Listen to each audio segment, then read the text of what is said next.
신앙 고백하심으로 새벽 예배 드립니다. 전능하사 천지를 만드신 하나님 아버지를 내가 믿사오며 그 외아들 우리 주 예수 그리스도를 믿사오니 이는 성령으로 잉태하사 동정녀 마리아에게 나시고 본디오 빌라도에게 고난을 받으사 십자가에 못 박혀 죽으시고 장사한 지 사흘 만에 죽은 자 가운데서 다시 살아나시며 하늘에 오르사 전능하신 하나님 우편에 앉아 계시다가 저리로서 산 자와 죽은 자를 심판하러 오시리라. 성령을 믿사오며 거룩한 공예와 성도가 서로 교통하는 것과 죄를 사하여 주시는 것과 몸이 다히 사는 것과 영원히 사는 것을 믿사옵나이다. 아멘. 266장 찬양합니다.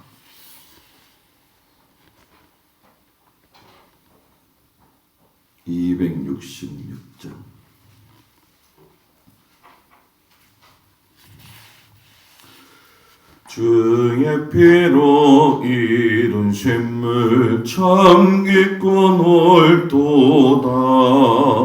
구원하는 그 신능력 다 찬송할지라. 찬송하세 주의 보혈 그 샘에 지금 나아가 죄에 깊이 빠진 이모 그 피로 씻어 맑히네. 죄악 세상 이김으로 거룩한 길 가는 나의 마음 성전 삼고 주께서 계시네. 찬송하세 주의 보혈 그 샘에 지금 나아가 죄에 깊이 빠진 이모 그 피로 씻어 맑히네. 주 예수를 깊이 하는 놀라운 그 은혜 하늘나라 즐거움이 매일 새롭도다. 찬송하세 주의 보혈 그 샘에 지금 나아가 죄에 깊이 빠진 이모 그 피로 씻어 맑히네. 아멘. 하나님 말씀은 에스겔서 15장에서 17장까지 말씀입니다. 15장 1절에서 8절 말씀, 17장 1절에서 10절까지 말씀 두 군데를 보도록 합니다. 15장 1절에서 8절, 17장 1절에서 10절 말씀.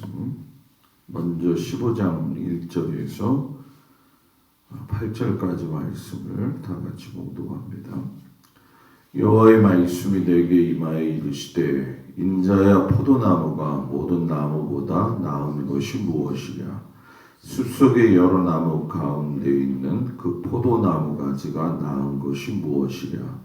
그 나무를 가지고 무엇을 제조할 수 있겠느냐. 그것으로 무슨 그릇을 걸 못을 만들 수 있겠느냐. 불에 던질 땔감이 될 뿐이라. 불이 그 뜰꽃을 사르고 그 가운데도 태웠으면 제조에 무슨 소용이 있겠느냐. 그것이 온전할 때에도 아무 제조에 합당하지 아니하였거든.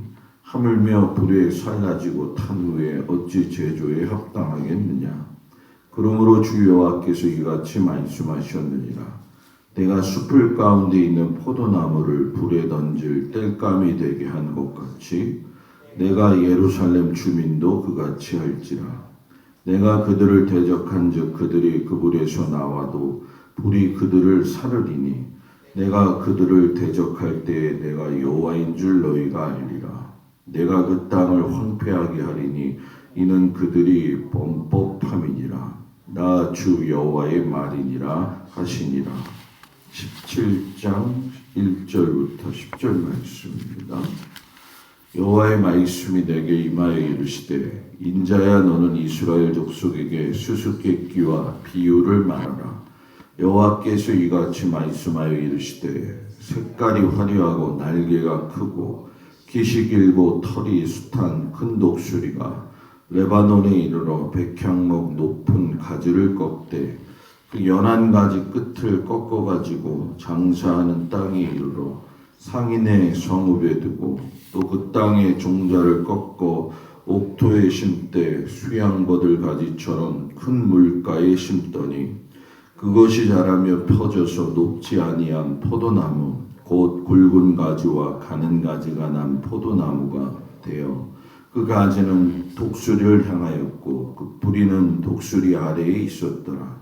또 날개가 크고 털이 많은 큰 독수리 하나가 있었는데 그 포도나무가 이 독수리에게 물을 받으려고 그 심어진 두둑에서 그를 향하여 뿌리가 뻗고 가지가 퍼졌도다. 그 포도나무를 큰 물가 옥토에 심은 것은 가지를 내고 열매를 맺어서 아름다운 포도나무를 이루게 하려 하였습니다. 너는 이르기를 주 여호와의 말씀에 그 나무가 능히 번성하겠느냐. 이 독수리가 어찌 그 뿌리를 빼고 열매를 따며 그 나무가 시들게 하지 아니하겠으며 그 연한 잎사귀가 마르게 하지 아니하겠느냐. 많은 백성이나 강한 팔이 아니라도 그 뿌리를 뽑으리라. 볼지어다 그것이 심어졌으나 번성하겠느냐. 동풍에 부딪힐 때 아주 마르지 아니하겠느냐. 그 자라던 두둑에서 마르리라 하셨다 하라. 아멘. 거룩한 주일 주님 앞에 성도들 축복합니다. 오늘 보게 되면 하나님이 남유다라고 하는 포도나무를 심으셨는데 그 포도나무가 들포도나무가 되어져서 쓸모없게 되어졌고 또 열매를 맺지 않는 포도나무는 그저 불에 던져서 태울 수밖에 없는 땔감에 지나지 않는다. 이 말씀을 하고 계시는 거죠. 성경에도 보면은 포도나무를 통해서 이스라엘 백성들을 많이 이렇게 표현을 하셨죠. 이사야 선지자 때도 보게 되면 하나님이 땅을 파서 돌을 제하고 극산품 포도나무를 심었더니 들포도를 맺었도다. 이 말씀을 하셔요. 모든 나무가 다 그렇지만 포도나무가 귀한 것은 그 열매를 맺기 때문에 귀한 것이죠. 하나님의 백성들은 삶에서 많은 열매들이 맺혀져야 돼요. 오늘 저녁부터 이제 성령의 열매에 대해서 이야기를 하지만 믿음의 사람은 온유, 절제, 또 희락, 화평, 충성, 오래 참음, 양선, 자비, 사랑의 열매가 맺어져야 되잖아요. 열매 없는 포도나무는 쓸모가 없는 것처럼 그저 땔감에 쓰임받는다라고 하는 걸 말씀하시면서 이스라엘 유다 백성들이 이제 열매 없는 포도나무와 같은 그러한 모습으로 전락했다라고 이제 에스겔 선지자를 통해서 말씀하시는 거죠. 포도나무의 가지를 보면 아시다시피 그 가지가 뭐 제목에 쓰일 만한 그런 나무도 아니고 말라 비틀어지게 되어지면은 질겨서 뭐 음식 담는 그릇도 만들 수 없거니와 심지어 오늘 말씀 읽은 것에 보면은 뭐 그릇을 걸어 들어올 수 있는 못도 만들지 못하다는 거죠. 그러니까 전혀 열매가 아니면 쓸모없는 나무가 되어지기 때문에 그저 땔감으로만 쓸 수밖에 없다라고 하는 거죠. 하나님이 이런 말씀을 하시는 건 내가 너희들을 고아와 같은 인생이었는데 그 고아를 거두어서 살렸다라는 거예요. 그런데 너가 그렇게 피투성이밖에 되지 않는 버려진 고아의 삶이었는데 이 삶을 내가 지금까지 붙들고 오지 않았느냐. 그것이 이제 출애굽의 시작부터 지금까지의 말씀이거든요. 너희는 그저 죽을 수밖에 없는 존재들이었는데 내가 너희들을 불러서 귀한 자녀로 삼아줬다라는 얘기예요. 그런데 하나님이 이렇게 불러주셔서 번성하게 하셨는데 에스겔서 16장 7절에 보게 되면 내가 너를 들의 풀같이 많게 하였다. 이렇게 이야기하면서 너무나도 너희들을 번성시켜서 아름답게 만들어줬다라는 거죠. 그런데 혼인 비유를 통해 가지고서는 에스겔서 16장 13절 14절에 보게 되면은 내가 내게 입힌 영화로 내 화려함이 온전함이라 나 주 여호와가 주 여호와의 말이니라. 하나님의 은혜를 입어서 너를 고아에서 이제는 왕후 같은 영광을 누리게 했는데 그런데 너희들은 이 모든 걸 다 버리고 우상숭배와 음행을 일삼았다. 그것을 16장 16절에 뭐라고 이야기하냐면 네가 네 의복을 가지고 너를 위하여 각색으로 상당을 꾸미고 거기에서 행음하였나니 이런 일은 전무후무하니라. 전무후무하다는 거죠. 그런데 전무후무할 수밖에 없었어요. 왜냐하면 인신 제사를 드리는 일까지 했었고 또 이방 민족과 교역한다는 이름하에 애국과 블레셋과 아수르와 갈대아에 있는 모든 우상들을 다 들여왔기 때문에 이거는 전무후무한 거죠. 그래서 하나님이 너희는 이방의 침략을 당할 것이고 약탈당하고 불에 탈 것이다. 이렇게 말씀하시면서 소돔과 고모라의 죄보다도 더 크다. 이렇게 말씀하셔요. 그러니까 우리가 알기로는 소돔과 고모라가 멸망한 이유 또 결과를 보게 되면은 굉장히 사람들이 악했기 때문에 하나님이 불심판을 하신 거잖아요. 그런데 그거보다도 악했다라는 거죠. 남유다의 죄를 조목조목 지적을 하시면서 설명을 에스겔을 통해서 하시는데 그 이유는 그들을 징계하는 데 목적이 있었던 게 아니라 그들을 설득하고 또 설득해서 너희가 회복되어야 된다. 이것을 말씀하시는 거였죠. 그래서 에스겔서 16장 54절 후반절에 보면 내가 그들에게 위로가 됨이라 이렇게 말씀하시면서 그들의 회복을 간구하시고 말씀하셨다는 거예요. 그런데 남유다의 죄가 입에 담기 어려울 정도로 너무 컸다라는 거죠. 그 언약을 다시금 하나님께서 확인시켜 주시면서 내가 이전에 아브라함에게 세워졌던 그 언약 그리고 그 열조 뒤로 이삭과 야곱과 다윗에게 주었던 그 언약 기억하고 있느냐. 그때는 일방적 하나님의 언약이었거든요. 내가 너로 불러내어서 모든 민족의 아비가 되게 하겠다. 다윗에게는 내 집과 내 나라가 영원히 보존되고 내 왕위가 영원히 견고할 것이다.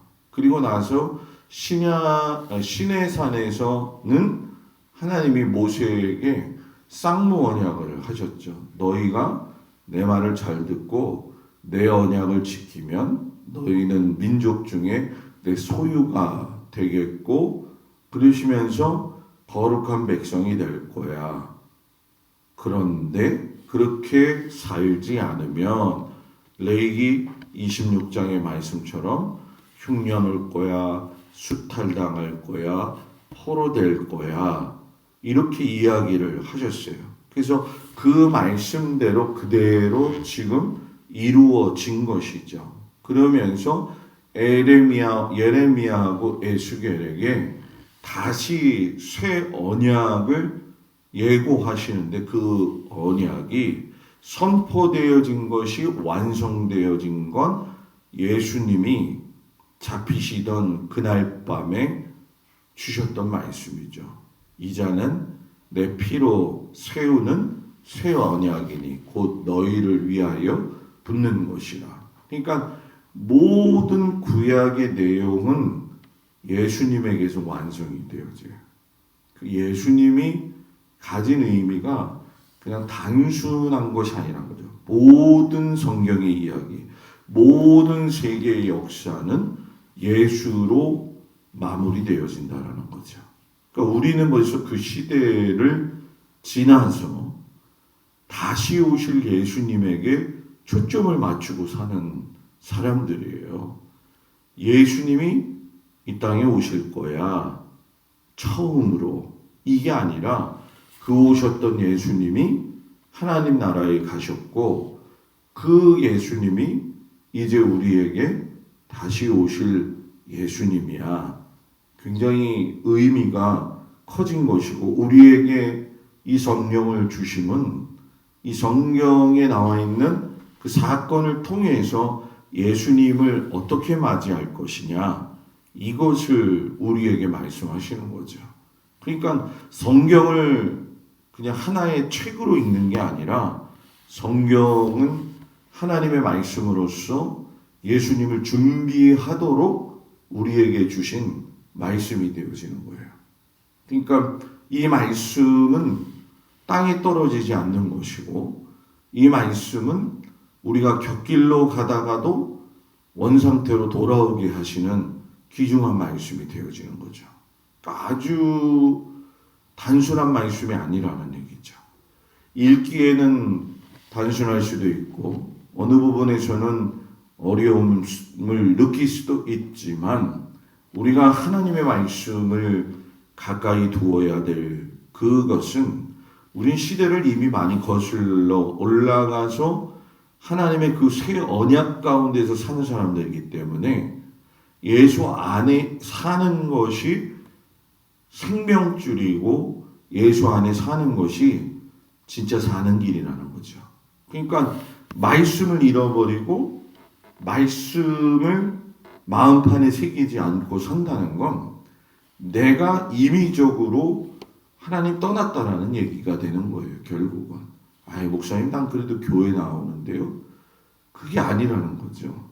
말씀을 읽지 않고 말씀을 내 마음에 새기지 않으면 나는 얼마든지 세상 사람처럼 살 수 있어요.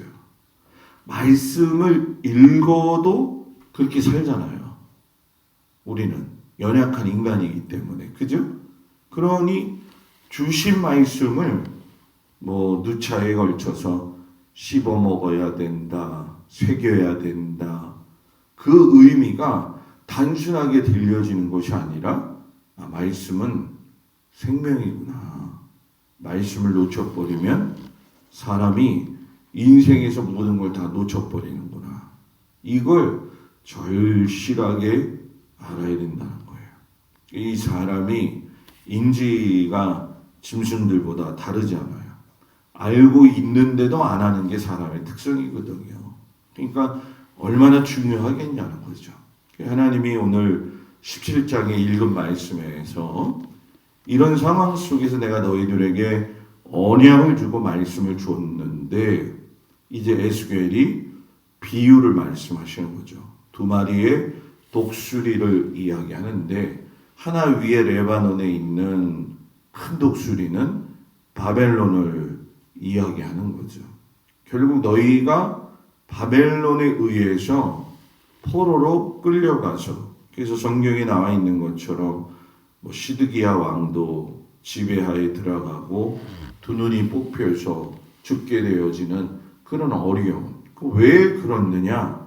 그 밑에 있는 독수리를 의지했기 때문이라는 거죠. 그 밑에 있는 독수리는 바로 애굽이죠. 시드기야가 바벨론을 조공을 바치지 않고 애굽을 따라서 살게 되어지잖아요. 근데 하나님은 예레미야에게 너희가 다른 어떤 거 의지하지 말고 그냥 받아들여. 왜? 그 받아들이는 것이 70년 딱 정해져 있고 너희가 그곳에 가서 있다가 오는 것은 시간을 낭비하는 것이 아니라 하나님이 너희들을 다시금 회복시키시기 위해서 그 일을 준비하신 거야. 그러니까 받아들여 했는데 안 받아들인 거죠. 왜냐하면 그들의 입장에서는 인간의 눈으로 볼 적엔 포로고 아픔이잖아요. 그러니까 우리도 살면서 바벨론 포로에 당한 그 유다 백성들처럼 우리에게 궁극적으로 어떤 어려움이 올 적에 그것은 우리를 또 새롭게 하시는 하나님의 방법인데 당장은 싫잖아요. 그죠? 그러니까 살 수 있는 방법은 뭐 하나님 아니더라도 다른 나라 애굽을 한번 빗대어서 그들에게 기대어 가지고서라도 우리가 한번 살아야 되지 않겠느냐. 결국은 그걸로 인해서 망하게 되죠. 그러니까 하나님은 너희들은 망하게 하려고 한 게 아니라는 거예요. 너희들은 다시금 새롭게 하나님의 나라로 회복되어지는 것인데 왜 그러지 않았냐는 거죠. 그러니까 여기서 우리가 살필 수 있는 건 우리의 삶에서 즐거움이 있거나 또는 어려움이 있거나 또는 여러 가지 복잡한 상황들이 몰아칠 때에 필요한 게 뭐냐? 세계를 경영하셨던 그 하나님을 내가 온전히 신뢰하고 있느냐? 이런 얘기죠.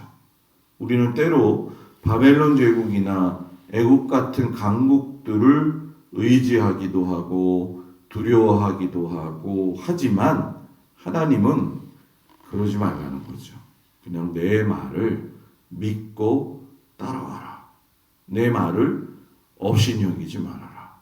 내가 너희들에게 언약한 것만큼 그 언약을 나는 지킬 것이다.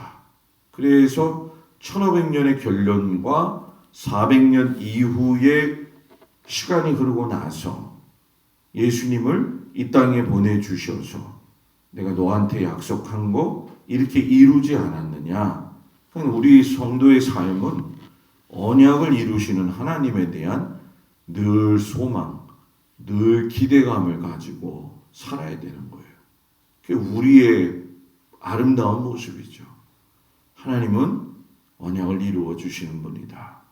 그 마음에 하나님을 심어놓고 내 생각에는 한계가 있구나. 그러나 하나님은 한계가 없으시구나.